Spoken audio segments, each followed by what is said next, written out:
And I am very confident that मैं ये case जीतूंगा, तो मुझे पता है मैंने कुछ गलत नहीं किया। आज तक जिंदगी में I have not been part of any pornography, any production, nothing to do with porn at all. These were A-rated films, yes, but they were not pornographic at all. You can't make me the kingpin of 13 apps, जबकि I'm only involved with one of them. ये एक vendetta है, एक known enemy है जिसने try किया था ये पूरा गेम बनाने का। It's so unfair that controversy मेरी है और आप मेरी वाइफ का नाम इन्वॉल्व कर रहे हो। क्यों? क्योंकि आपको क्लिक बेट मिलता है कि शिल्पा शेट्टी का पति डालेंगे तो ज़्यादा आपको व्यूज़ मिलेंगे। जो मुझे जानता है उसको पता है that Raj is a family man. मेरा फैमिली के आउटसाइड में मेरा बहुत ही छोटा एक फ्रेंड सर्कल है। 3 सालों से आप बहुत खामोश हैं, आपके ऊपर तरह तरह की बातें हो रही हैं, आप कभी बात नहीं किया, इसका क्या कोई खास स्पेसिफिक रीज़न था? सर देखिए, पिछले 3 साल से इतनी स्पेकुलेशन हो रही है और मीडिया इतनी स्पेकुलेशन कर रही है कि मुझे लगा इस स्पेकुलेशन में मेरी पार्टिसिपेशन की ज़रूरत नहीं है, बिकॉज मैं कुछ बोलता था, मीडिया कुछ उठाती थी।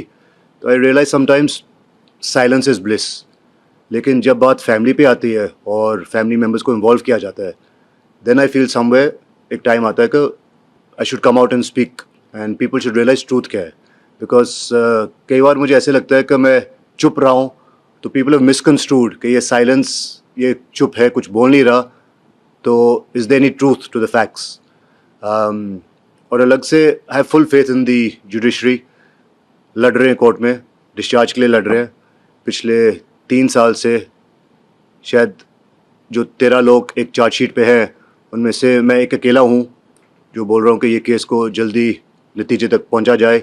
गिल्टी है तो चार्ज अस, नहीं गिल्टी तो एक डिस्चार्ज मिलना चाहिए। सो अगर 1% भी ट्रूथ होता मीडिया की स्पेकुलेशन में या किसी चीज़ को लेके, मैं डिस्चार्ज के लिए नहीं लड़ता।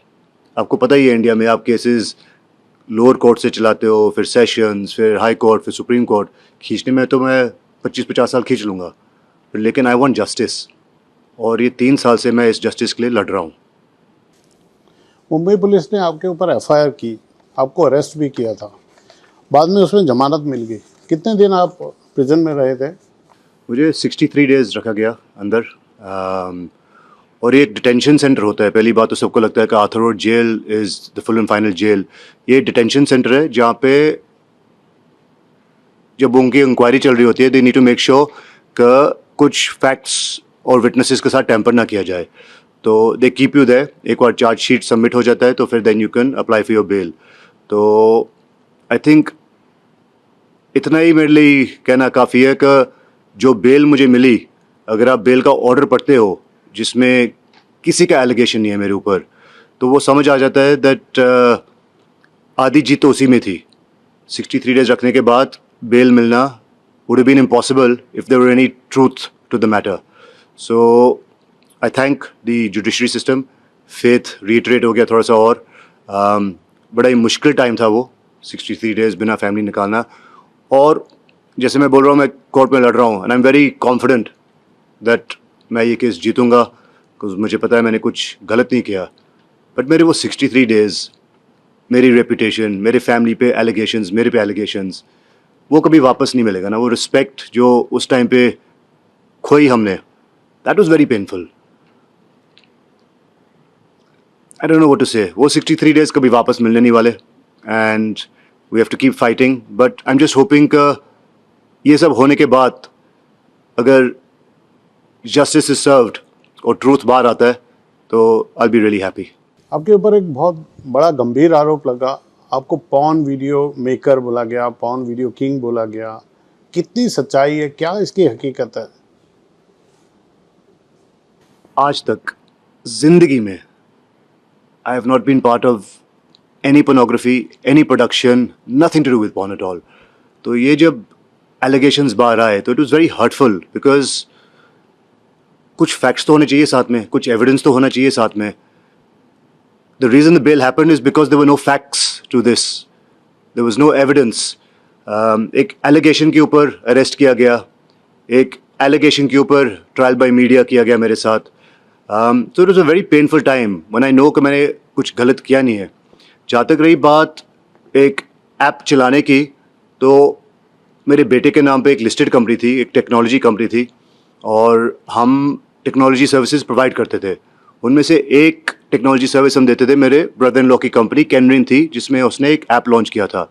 But even in that app जो वो यूके से चला रहा था, it was bold for sure, it was made for the older audience, और एक ग्लोबली रिकग्नाइज क्लासिफिकेशन जो बोलते हैं. अगर आप सिनेमा जाते हो तो उसमें बोलते हैं कि यूए है, ए है. These were A rated films, yes, but they were not pornographic at all. और बहुत ही ग्लोबली रिकग्नाइज लाइन है और अंडरस्टूड है कि what is porn, what is bold, what is UA, what is kids content. तो उस क्लासिफिकेशन के अंदर मेरे ब्रदर इन लॉ की app used to run various content, and there was never anything objectional. अगर कुछ होता तो शायद मैं अपने ब्रदर इन लॉ को नहीं करने देता. तो जहाँ तक मेरा इन्वॉल्वमेंट रहा है, it is purely been as far as a technology provider. और ऐसा कोई भी नहीं है पूरे हिंदुस्तान में, not a single allegation from any girl. बार बार ट्रोलर्स बोलते हैं कि आपने लड़कियों की लाइफ खराब की, ये किया. एक लड़की सामने आ जाए जो बोले मैं राज कुंद्रा को मिली हूँ, या उनकी किसी मूवी में काम किया, या राज कुंद्रा ने कभी किसी मूवी प्रोड्यूस किया है, कभी मुझे सेट पे देखा, कभी कोई प्रोड्यूसर बोल दे कि हाँ हमने राज के इंस्ट्रक्शन पे कुछ बनाया है. There are 13 people on the charge sheet. उस चार्ज शीट की खिचड़ी बनाई गई है, और मीडिया क्या कर रही है कि Raj is king pin of all 13 apps. I am involved the participation of software technology only with कैनरिन, जो मेरे ब्रदर इन लॉ का ऐप था, और उस ऐप में कुछ गलत नहीं चला रहा था. बैलेंस ऐप्स क्या कर रहे थे, मुझे उसमें कुछ लेना देना नहीं है. जो पहले जिनको अरेस्ट किया था उनका केस क्या है, मुझे कुछ लेना देना नहीं है. You can't make me the king pin of 13 apps, जबकि I am only involved with one of them. कोई तो होगा इसके पीछे. डेफिनेटली था. अभी तक तो from IPL team owner, family man to suddenly porn king of India बना दिया मुझे. जब आप बिजनेस करते हो इस देश में, एंड नेचुरली दोस्त भी बनते हैं, दुश्मन भी बनते हैं. I had an issue with someone, एक बिजनेस राइवल था, और मुझे नहीं लगा कि शायद किसने इतनी हिम्मत की होगी to get me involve in such things. लेकिन जब मैं पीसी में था, तो अंदर आके रात को middle of the night people would come and से उसके साथ पंगा क्यों लिया. तो फिर मैं समझ गया कि ये जो मैसेज आ रहा है लाउड एंड क्लियर, ये एक वेंडेटा है, एक नॉन एनिमी है जिसने ट्राई किया था ये पूरा गेम बनाने का. और धीरे धीरे धीरे चीज़ें खुली और मुझे काफ़ी सारी इन्फॉर्मेशन मिली. उसके बाद मैंने सीबीआई को लिखा, नाम दिए जो जो मुझे लगा सिस्टम में, आउट ऑफ सिस्टम में मेरे अगेंस्ट गए हैं.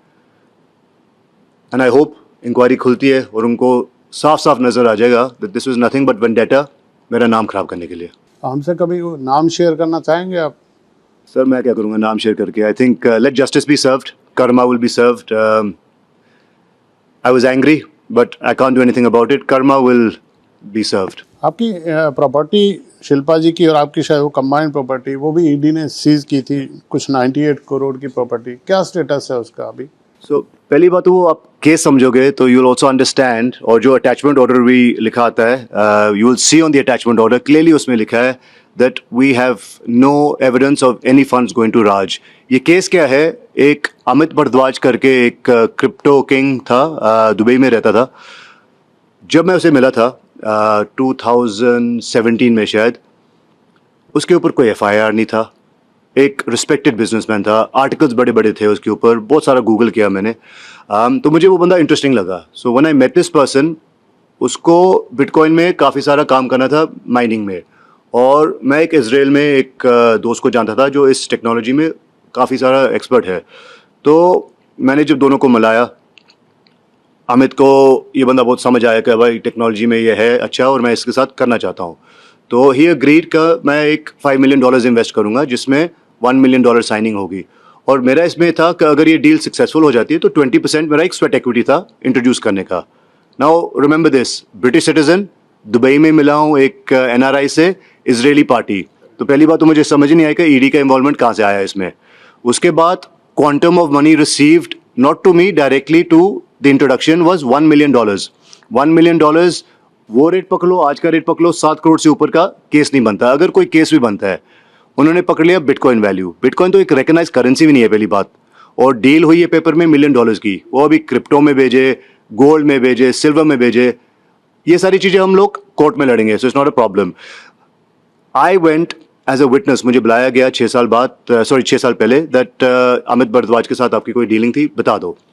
6 बार गया हूँ सर, 6 बार जाके every summons I have been there, I have given them all the facts, और मुझे बोला गया 2018 में का आप विटनेस हो, थैंक यू, आपने सारी इन्फॉर्मेशन दी है, बस।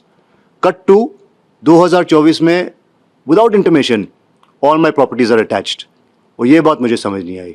And then when I went again, वापस मुझे बुलाया, अगेन सेम चीज़ जो 6 साल पहले पूछी, वही चीज़ सेम अभी पूछी। एंड हम लोग क्या कर सकते हैं, अभी अटैच्ड प्रॉपर्टी है, we have to go via the legal system. इसमें हाई कोर्ट का भी एक रिलीफ मिला, they try to do their own evictions and everything, so high court it reiterated my faith कि लीगल सिस्टम एक justice है, यहाँ पे जस्टिस मिल जाती है। And clearly they said that इसको आप पहले कोर्ट में लड़ो, प्रूव करो जो आप चीज़ें, एलिगेशन जो आप डाल रहे हो। सर, किसी के चेहरे पे नहीं लिखा जब आप किसी को मिलते हो कि फ्यूचर में जाके वो कुछ करने वाला है, कोई पॉन्जी स्कैम करेगा, इतने लोगों को लूटेगा। सो एक किसी को इंट्रोडक्शन देना और मुझे इसमें इन्वॉल्व करना का वो प्रोसीजर ऑफ क्राइम था। भाई उसने अगर कुछ किया है सालों बाद, मैं कोई जोशी नहीं हूँ, आई कांट से कि अरे ये बंदा आज अच्छा है बट 2-3 साल बाद क्राइम करेगा।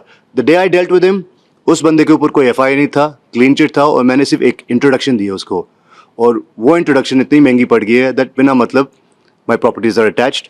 But again I have full faith in the judiciary, I know we will fight this in court, और हम जीतेंगे इसको। ये आरोप लगता है जब एजेंसी आपको पूछताछ के लिए बुलाती हैं, समटाइम आप जाते हो, आप सहयोग करते हो, या आप मेडिकल देते हो, या आप एक्सक्यूजेज लेते हो, ऐसी भी बातें कही जाती है आपके साथ? मेरे ख्याल से अभी कभी ऐसे हुआ नहीं है कि मुझे एजेंसी ने बुलाया और मैं गया नहीं हूँ। 3 साल पहले जब सारे मुद्दे खुले थे तो उस टाइम पे I was there every time, जब भी मुझे एक समन्स करके उन्होंने बुलाया। अभी भी जब ये बीच में एक ED का वापस खुला, पहले वो घर पे आए, क्वेश्चनिंग हुई, उन्होंने बोला था एक समन्स दे रहे हैं आपको, क्योंकि आपको यहाँ आके भी अपना स्टेटमेंट देना पड़ेगा अंडर डिफरेंट सेक्शन। तो I said absolutely no issue. उन्हीं दिनों में मेरा एक क्रिकेट टूर्नामेंट चल रहा था लाइव ऑन TV, जहाँ पे आपको नज़र भी आएगा कि मैं बॉलिंग कर रहा था और मेरे लेग में कुछ एक इंजरी आ गई और ACL मेरा डैमेज हो गया। तो I went to hospital, MRI कराया, उसमें जेन्युइन था कि आपको 5-6 दिन का रेस्ट चाहिए। तो उस बेसिस पे मैंने सिर्फ एक डेट मिस की कि सर आप मुझे एक डेट दे दो, और बाकायदा उनको एक ईमेल भेज के उनकी परमिशन लेके कि I will be available on the next date you call me, और जो डेट पे बुलाया उसके बाद मैं गया और अपना स्टेटमेंट रिकॉर्ड किया, एंड दैट्स इट। तो वो कहना गलत होगा दैट मुझे कोई एजेंसी बुलाती है और मैं जाता नहीं हूँ। I have supported them every time because I have full faith in the truth. मुझे पता है मैंने कुछ गलत नहीं किया, तो मैं क्यों छुपूँ, मैं क्यों भागूँ किसी एजेंसी से। ये सारी चीज़ों में जब शिल्पा जी का नाम आता है, जब आपकी कोई न्यूज़ आती है और शिल्पा शेट्टी जी का नाम उसमें, साथ में शिल्पा के पति, शिल्पा की बड़ी बड़ी हेडलाइन चलती है, वो टाइम पे आप उस चीज़ को कैसे डील करते हो, या आपको क्या कहना है मीडिया को, अगर आपने अपने हिसाब से कोई? शिल्पा ने अपना इतना बड़ा नाम कमाया, यहाँ पे इतनी मेहनत की इतनी लाइफ में, यहाँ पे इंडिया में। It's so unfair that controversy मेरी है और आप मेरी वाइफ का नाम इन्वॉल्व कर रहे हो। क्यों? क्योंकि आपको एक क्लिक बेट मिलता है कि शिल्पा शेट्टी का पति डालेंगे तो ज़्यादा आपको व्यूज़ मिलेंगे, ज़्यादा वायरल होगी वो चीज़ को। बट आप अगले की रेपुटेशन क्यों ख़राब कर रहे हो? उनका ना लेना ना देना किसी चीज़ से, आप उनका नाम बीच में डाल के उनकी रेपुटेशन क्यों ख़राब कर रहे हो? या तो हो उनका कुछ जेन्युइन इन्वॉल्वमेंट है या कुछ है, but just because I am a husband आप मेरे ऊपर आ सकते हो ना। 15 साल से हूँ यहाँ पे, from an IPL team owner to you know businessman that's done many verticals, बहुत सारे इन्वेस्टमेंट्स किए हैं मैंने इंडिया में। तो मुझे नहीं लगता शायद that I am not known. तो बिना मतलब शिल्पा शेट्टी का पति नाम डाल के अपने व्यूज़ बढ़ाने के लिए, I think it's very wrong to bring in a person and try spoiling their reputation, their work. तो मुझे तो बड़ा गलत लगता है, और इसलिए मैंने हाल ही में भी बोला था कि आपको कुछ बोलना है आप मेरे बारे बोलो, but don't get on to my family unnecessarily. अगले की मेहनत, अगले का हार्ड वर्क, अगले के जो रिकग्निशन उन्होंने कमाया, जितना काम उन्होंने towards India, the government services, Swachh Bharat, fitness India, so much she's done. You can't take that away from someone just by adding her name to one of my controversies. वो बड़ा ही अनफेयर लगा मुझे। तो इसलिए मैंने एक स्टेटमेंट दी थी रिसेंटली। तो फेस किसी भी इंसान का गुड बैड सब तरह के फेस आते हैं। फैमिली इंसान की वीकनेस भी होती है और स्ट्रेंथ भी होती है। घर में जाने के बाद आपको क्या वो लोग भी कोई आपसे क्वेश्चन करते थे जब इतनी न्यूज़ चल रही होती है, तो ऐसा कुछ? Naturally, sir, I mean, media is a very powerful tool and आप टीवी के सामने बैठे रहोगे, कई बार तो ऐसे हो चुका कि मैं टीवी के सामने बैठा हूँ, मेरा ही कुछ कंट्रोवर्सी आ रही है and I started believing it my self. तो अगर मैं खुद बिलीव कर रहा हूँ टीवी देख के, तो इमेजिन मेरे family, my wife, my mother in law, baseless allegations, not factual, आप बार बार उस चीज़ को दोहरा रहे हो और एक क्वेश्चन मार्क डाल देते हो। पब्लिक को नहीं पता वो क्वेश्चन मार्क क्या चीज़ है, बट आपने अपने आप को सेव कर लिया, लेकिन वो क्वेश्चन मार्क के चक्कर में वीव लॉस्ट आवर रेपुटेशन। तो it is disturbing. Luckily my wife is been very supportive. वो जानती है मुझे, शी नोज़ का राज क्या कर सकता है, क्या नहीं कर सकता। She is been very supportive और बिल्कुल मेरे साथ खड़ी रही है। And family is also been very supportive because they know, जो मुझे जानता है उसको पता है that Raj is a family man. मेरा फैमिली के आउटसाइड में मेरा बहुत ही छोटा एक फ्रेंड सर्कल है। I am not a socialite, you won't find me at this parties. बड़ी सिंपल लाइफ हम लोग जीते हैं and I just find it very insulting and humiliating that जो बंदा 2-3 साल से कुछ बोला नहीं, मीडिया ने उतना उसको हाइप कर दिया कि ट्रोलर्स भी पैदा हो गए, ट्रायल बाय मीडिया भी हो गया। मुझे इतना पेन ये केसेस को लेके नहीं हुआ और ये अपना लीगल सिस्टम में जाने से नहीं हुआ, जितना ट्रायल बाय मीडिया ने मुझे अफेक्ट किया। मुझे मीडिया अपना काम कर रही है, रिपोर्टिंग, जो न्यूज़ आती है they have to report it, but जो वो अननेसेसरली न्यूज़ को सेंसेशनलाइज करते हैं और ब्रेकिंग न्यूज़ बना देते हैं और फैक्ट चेक नहीं करते, उस चीज़ से थोड़ा सा मुझे दुख होता है। Otherwise I know they doing a job, उन्होंने सपोर्ट भी किया है जब जब मुझे ज़रूरत पड़ी है, but somewhere I felt a little let down because certain segments of the media, certain segments of the system, I felt I got failed. So the system didn't fail me. कई लोग उस सिस्टम के अंदर they failed me. But जहाँ तक media की बात रही है, हमारा एक लव हिट रिलेशनशिप चलता रहेगा but we can't live without each other and we need each other.